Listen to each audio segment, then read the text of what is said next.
Welcome to the Gospel Liberty Podcast. Thanks for joining me for another episode. In light of recent events in this nation, I wanted to do a quick episode titled, "The Law is King, the President is Not." The law is king, the president is not. In 1644, Samuel Rutherford wrote a book called Lex Rex. That's Latin. The meaning is the law is king. Now, many in that day thought that the king is the law. Some believed in the divine right of kings and that the king of the nation could literally set the laws for the nation, and whatever the king said was what went, was what goes. But Samuel Rutherford, he actually argued biblically for constitutionalism. Now, a founding document is much less likely to fly off the rails than a single person or even a mob of people who have the majority in a democracy. Just all of a sudden, 51% of the population says one thing, and the nation can get changed on a dime. But if there's a founding document, if there's a ruling document, then it's much harder for a nation, for a society, to fall off the rails. Now, in the United States, Lex Rex, the Constitution is king. The law is king with a lowercase k. Why am I saying lowercase k? Because Christ is always king with a capital K, Christ himself. Psalm 2, 10 through 12 says, "Now therefore, O kings, be wise. Be warned, O rulers of the earth. Serve the Lord with fear and rejoice with trembling. Kiss the Son, lest he be angry, and you perish in the way, for his wrath is quickly kindled. Blessed are all who take refuge in him." Or Daniel 7:14 says, "And to the Son of Man, Jesus, was given dominion and glory and a kingdom, that all peoples, nations, and languages should serve him. His dominion is an everlasting dominion which shall not pass away, and his kingdom one that shall not be destroyed." You have Ephesians 1:21 saying that Jesus is far above every rule and authority and power and dominion. And it says that Christ is head over all things. In Matthew 28, Jesus said that all authority in heaven and on earth had been given to him. You also have Revelation calling Jesus the King of Kings, Lord of Lords. Now, Isaiah 2 through 3 says that Jesus' law is ultimately king because Jesus himself is the king. And then in our given land, the United States, the lowercase k king that we submit to under Christ is the Constitution of the United States. That Isaiah 2 through 3 says, "It shall come to pass in the latter days," which we're in right now, the latter days, "that the mountain of the house of the Lord shall be established as the highest of the mountains, and shall be lifted up above the hills, and all the nations shall flow to it. And many people shall come and say, Come, let us go up to the mountain of the Lord, to the house of the God of Jacob, that he may teach us his ways, and that we may walk in his paths. For out of Zion shall go forth the law, and the word of the Lord from Jerusalem." This is the law of God. This is Christ's law that goes out because Christ is king. So ultimately, we submit to Christ. Christ is king. Christ's law is king, more than any other king or any other even founding document of a nation. But the principle of constitutionalism stands in the United States of America as a subordinate authority, and Lex Rex is true in the United States. From a founding document perspective, the law is king, the president is not. So let's take a quick look at the Constitution of the United States. Now, states are voluntarily in the Union. See the episode that we did on Abraham Lincoln and modern society here. And the fact that states can voluntarily enter into the union or they can voluntarily leave the union by secession. So, but this entire Constitution is the governing document of the United States. It's tough to be amended or changed, but it can be changed. It can be changed with a 2/3 vote of both houses of Congress, the Senate and the House of Representatives. Or if 2/3 of the states, this is what a lot of folks don't understand, if 2/3 of the states request a convention and then 3/4 of the state legislatures vote to amend the United States Constitution, it can be amended that way as well. Now, there's 3 branches of the federal government. You may remember this from a while ago. There's the legislative branch. Those folks make the laws. That's the Senate and the House of Representatives. And then there's the executive branch. That executive branch enforces the laws. And then the judicial branch, they interpret the laws. But even this interpretation of the judicial branch, that's not ultimate because judges can err, right? They're fallible. For example, the First Amendment of the United States Constitution says that the United States Congress shall make no law respecting an establishment of religion. That's what people often call freedom of religion. Now, what if all of a sudden Congress passed a law saying that Buddhism is the official established religion of the United States, and you need to be a practicing Buddhist to serve in Congress? And then it goes to the Supreme Court. It gets challenged, goes to the Supreme Court, and the Supreme Court says 9-0 that this is not against the U.S. Constitution. What? Well, the U.S. Constitution explicitly says that Congress shall make no law respecting an establishment of religion, and then Congress just made a law respecting an establishment of religion. So what's going on there? Well, the justices would be so obviously delusional and corrupt. So this interpretive power of the judicial branch is not ultimate because they can err when they stray from the clear and obvious authorial intent of the authors of the Constitution and what the words say and what the words mean. Now, what's very important is a concept called enumerated powers. Enumerated powers. This means that the federal government, the national government of the United States of America, they cannot do whatever they want to do. It's limited by the lowercase k, king of the land, limited by the Constitution. It can only do that which is written in Article 1, Section 8. This is where the United States Constitution lays out the powers that the federal government or the Congress of the United States of America has. It says, all legislative powers herein granted shall be vested in a Congress of the United States, which shall consist of a Senate and House of Representatives. So all legislative powers herein, and then it lists in that section what these things are, that what these legislative powers are that the Congress of the United States has. And it lists some things. The Congress shall have power to lay and collect taxes, duties, imposts, and excises, to pay the debts and provide for the common defense and general welfare of the United States.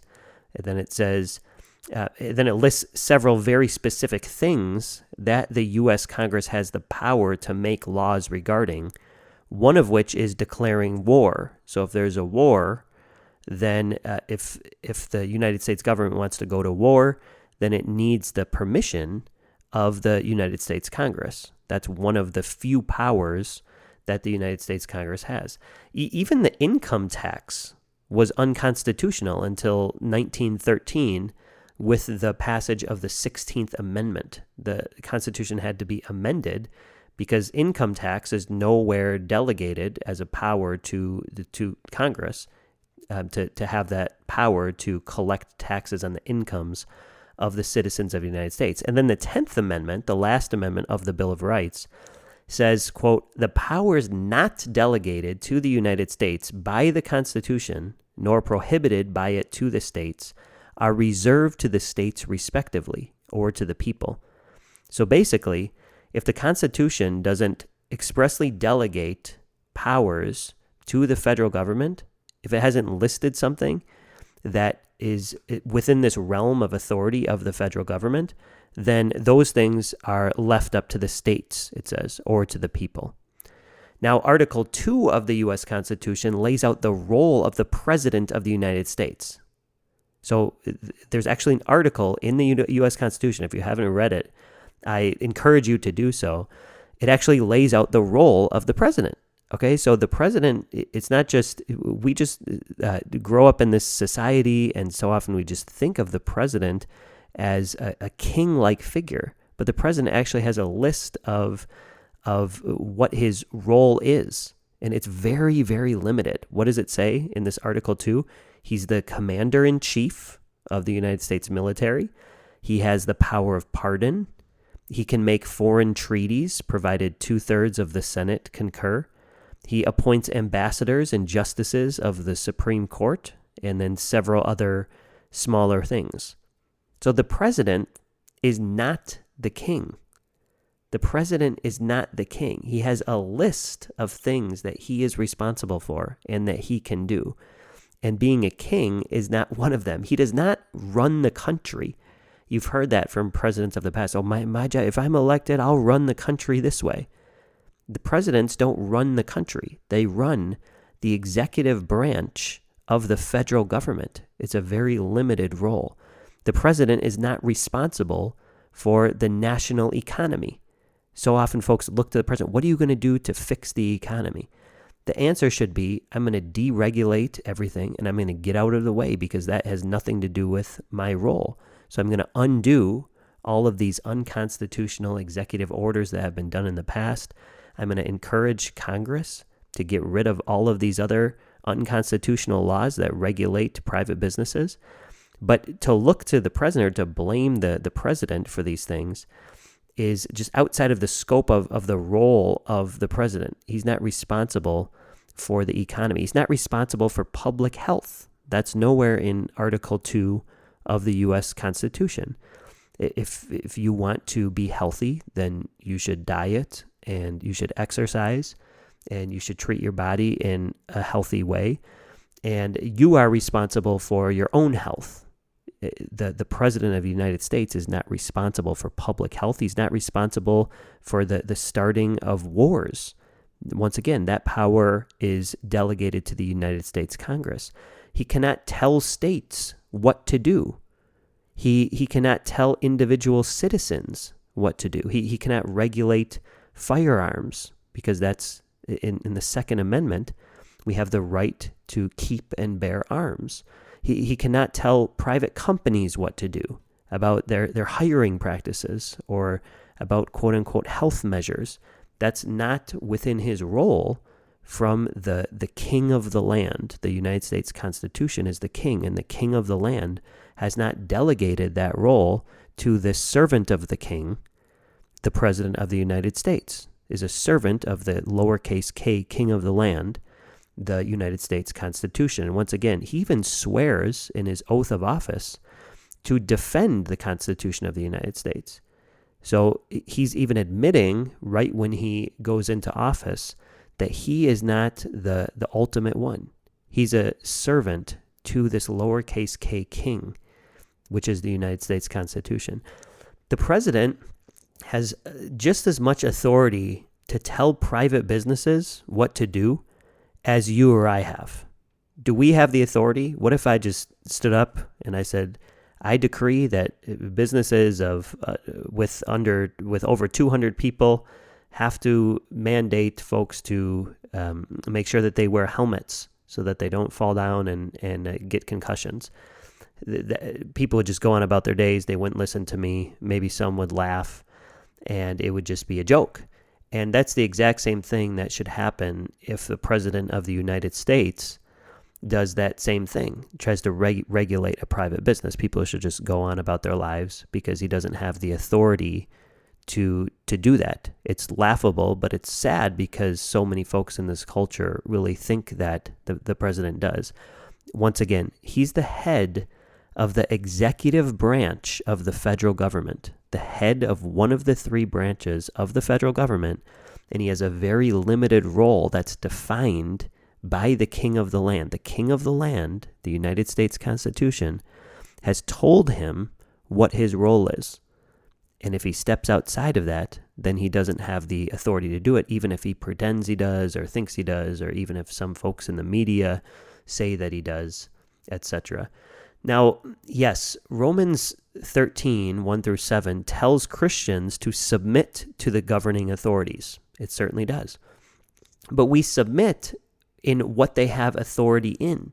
The civil government has authority to use the power of the sword to punish criminals. A criminal is someone who directly infringes upon the rights of life and property of another. And the civil government has authority to punish criminals. So we should certainly submit to the civil government when they are acting within that scope of authority. Now, when you think of submitting to authorities in the United States, you shouldn't think of submitting to a president of the United States. What you are submitting to is a document. And that leaves, you're submitting to that Constitution, the United States Constitution. That's the ruler of the land. That's the king of the land, the lowercase k king. Now, that leaves everything that isn't expressly delegated to the role of the federal government in Article 1, Section 8, that's delegated to Congress, or Article 2, that is the role of the President of the United States. It leaves everything into the hands of the states besides those things. That's what it means to submit to the civil government in the United States, is that if something isn't listed in Article 1, Section 8, or in Article 2 for the role of the president, then it should be in the hands of the states. Now, but you ultimately submit to Christ and his law, because the law is king, once again. And the ultimate governing document in the United States of America is the Constitution, but that Constitution even has to submit to Christ, because the rulers of the earth are to kiss the Son. All dominion of the earth has been given to Jesus Christ himself. He is ruling and reigning right now, and he is the King of Kings and the Lord of Lords. So the Constitution of the United States even needs to submit to Christ himself. And once again, that Constitution is the lowercase k king in America. So I mentioned being sworn in to office. So the president is sworn in, and he takes an oath to defend the Constitution of the United States. When federal officers are sworn in, when the military is sworn in, they are swearing, they're taking an oath to defend the Constitution of the United States. You are not taking an oath to defend the President of the United States. You're not taking an oath of loyalty to the President of the United States. That's what so many folks don't understand. And I think that I know that we go down a very dangerous path when federal officers and when the United States military assumes that their role is to be loyal to the President of the United States at all costs. That's not what the oath is about. It's an oath to defend the Constitution of the United States. Remember always that the uppercase K king is always Christ and his law. He is the King of Kings. He's the ruler of kings. We always submit to Christ. And I praise Christ that the law is king, that no matter what happens in any nation of this earth, Christ is always the one that Christians are ultimately to submit to. And kings would do well to submit to the true King of Kings, because he is a glorious king. He's a beautiful king. He's a good king. He's a wise king. He always does what is righteous and true, and he is about the flourishing of his people. And he is about the justice in lands, true justice, according to his good law. And true justice is what is really loving. It is righteousness that exalts a nation, the Proverbs say, but sin is a reproach to any people. Blessed is the nation whose God is the Lord, Psalm 33 says. So all kings would do well to bow the knee to Jesus, the good king, the true king, the best king, and heads of the federal government would do well to do the same. And we pray for that as such. So if you are hearing this, if you're listening to my voice, remember, the law is king, the president is not. Thanks for joining me for this episode of the Gospel Liberty Podcast.